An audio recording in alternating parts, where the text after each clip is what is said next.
Alrighty. I am so excited to be up here. So my name is Andrew Mister, which does mean that I am Mr. Mister.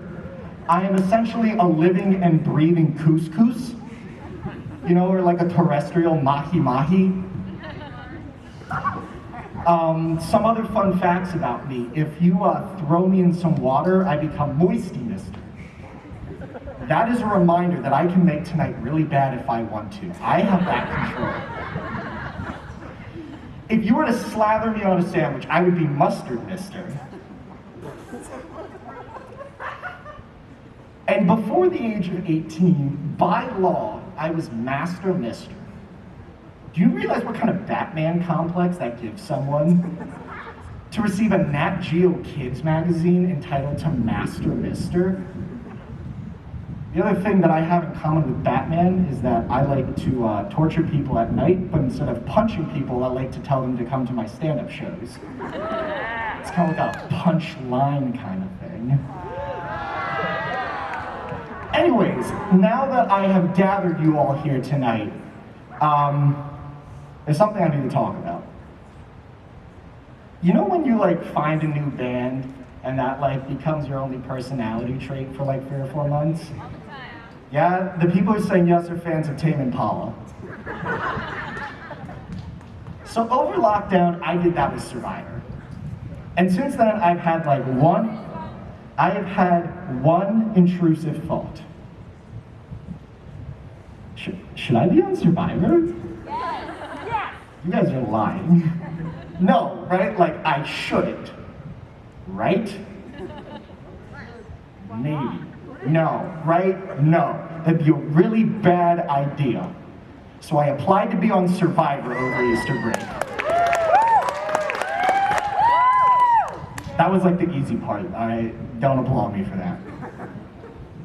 And if I get on, I feel prepared to be on the show, right? I'm used to not eating. I have a girlfriend. Order for one, eat for two. And I'm ready to have an uncomfortable night's sleep. I have a girlfriend.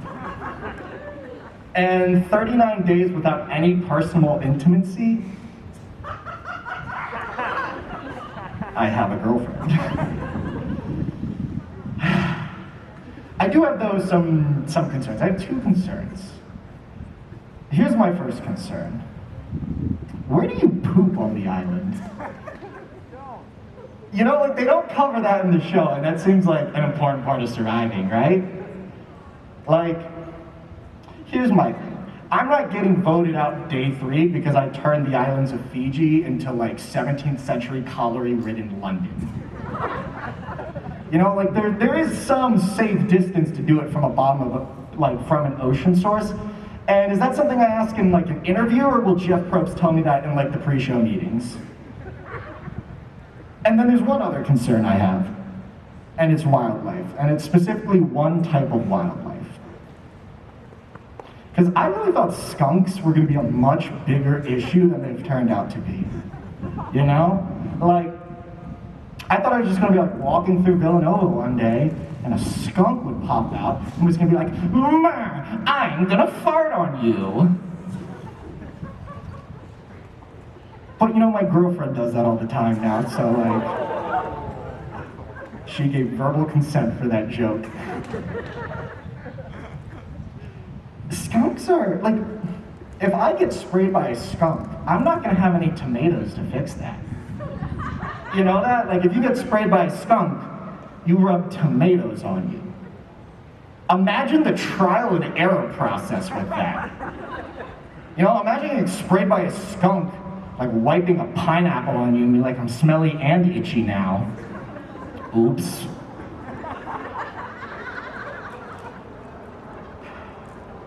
And I just assumed that skunks weren't showing up because my dad had a tomato garden, and it was garlic and vampires, and so they just knew better. So hearing these concerns, you might be hey, guess what? there's a show called Big Brother that's like Survivor with plumbing. And I will not be on Big Brother because Big Brother is a show predicated on the fact of locking people in a house for 4 months so that they start a culture war. And there is no level of competition in that show. This is a real challenge on Big Brother. Look at a screen. When the two numbers on screen add up to 13, push a button. A $1 million competition comes down to the fact that can you do simple addition? But here's the thing. Before the challenge begins, we go to a confessional, and some contestant had the audacity to say, I don't know what the number 13 looks like. Big Brother exists to remind you that there are stupid people in the world. And now some of them have $1 million. You know? I can't rag on Big Brother too much because I am a proud member of the Stupid People organization. Are you serious? Woo that? Shut up. There's certain breeds of stupid people that get under my skin more than others. Bad drivers. Yeah? Any bad drivers in the crowd tonight? Yeah, look at the people who are clapping and cut the brake cords of their car tonight. Because here's a little fun thing that bad drivers like to do. When we're getting in a car, they like to look at you and say, I'm a really good driver. What?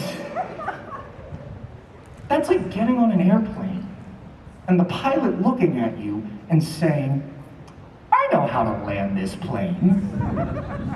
There is no amount of Minute Maid cranberry cocktail that is keeping you in your seat for that entire flight, all right? So if you think I'm getting in your dented RAV4, I need more than just refreshments. There is one reason I will get in your RAV4 though, and that is because I really enjoy watching people get road rage. Because it is such a psychological moment to share with them. You know, you don't need to hear about family trauma. Just see how they react to someone going 20 to 35. You know, regardless of politics, slow drivers will make you believe in the Second Amendment. When I get behind a slow driver, I do a weird thing. I start to swerve like I'm warming up for the Daytona 500. Because I need to make sure that the people behind me know that I'm not the asshole in this situation. Let me reiterate that. That's how desperate I am for your approval. Bad drivers, you know, if you're a bad driver, we do need you. You're a valuable part of the ecosystem, you know? Because how else are you gonna learn curse words if your mom isn't getting cut off by white box fans? You know? The only concern is when the bad drivers turn against each other. You know? Have you ever watched someone brake check a tailgater? Just tell me who wins from that. And if someone accuses you for being a bad driver, saying you're from New York is not an acceptable response. Hey, you know what? Hitting people is not a personality trait. This is what New York needs, because there's just too many of them. They need a little driving Darwinism, you know? If you drive a BMW or a Nissan, boom, Thanos snap, gone. You cannot drive anymore. Now hear me out on this, all right? It is environmentally friendly, it is fair to the poor and rich, it is encouraging public transport, and I'm feeling like I lost you all when I said we were gonna disintegrate Nissan drivers. Let me tell you a fun fact. The entire cast of Big Brother drives Nissans.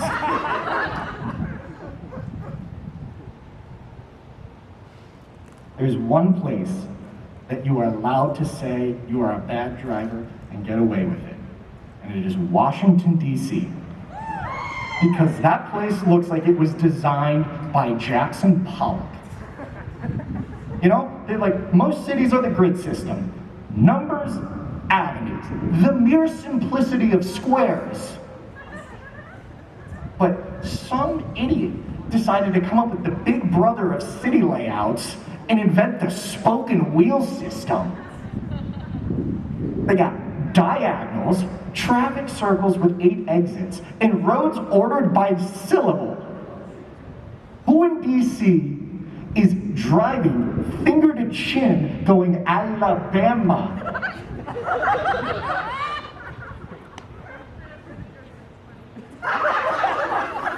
Don't worry, look, ask your friend, they'll explain it to you.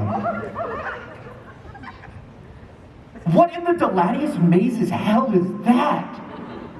Our entire government inefficiencies can be summed up by the fact that our streets are ordered by syllable.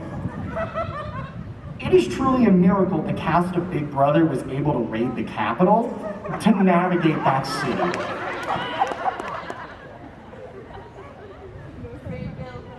But, you know, you can't blame the cast of Big Brother here because, it's not like they got anything past a middle school education, and a middle school education is not the most rewarding thing, right? You know, the teachers talk to their students like Hillary Clinton talked to her voters. I got a little story for you this one, a little example. So, one day, I was in the band room playing Demons by Imagine Dragons. And my band teacher walked in. And that's probably the worst thing to get walked in on doing. And she hears the song. And these are the exact words she said to me. "Oh, I put my dog down to this song. Really makes you think."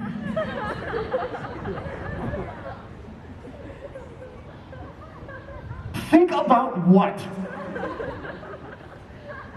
What do you want me to do in that situation?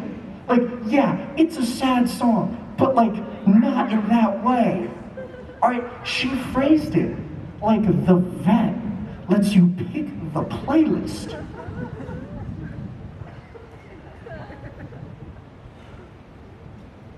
She is standing outside the band room door. She sees a kid in there and she's like, "Now is the time to connect with your students. Let's see, what do the kids like? What do the kids like? I know. Dogs. I have a dog. I had a dog." But she walks in, hears Demons by Imagine Dragons, and is like, "Good enough." What she said to me is fundamentally on the same level as Pokemon Go to the polls, and it inspires about the same level of confidence. I got one other gripe with middle school. It's my last thing here for you guys. I think middle school is too young of an age to make kids say the Pledge of Allegiance. Because you shouldn't be asking a middle schooler to pledge their allegiance to any piece of cloth. Maybe unless it has a train on it. That'd be kind of cool. You know what I would pledge my allegiance to? Bald eagles. You know, those are so cool. That will make you nationalist in a second. Let me put it to you this way. The Make America Great Again movement had too many flags and not enough bald eagles. Or flip that then the other way, when the cast of Big Brother decided to raid the Capitol, if the dome retracted and a swarm of bald eagles rose from the Capitol, we would be telling a very different story about January 6th. I'm gonna leave you with that image. You guys have been a great audience tonight. Thank you so much for coming out.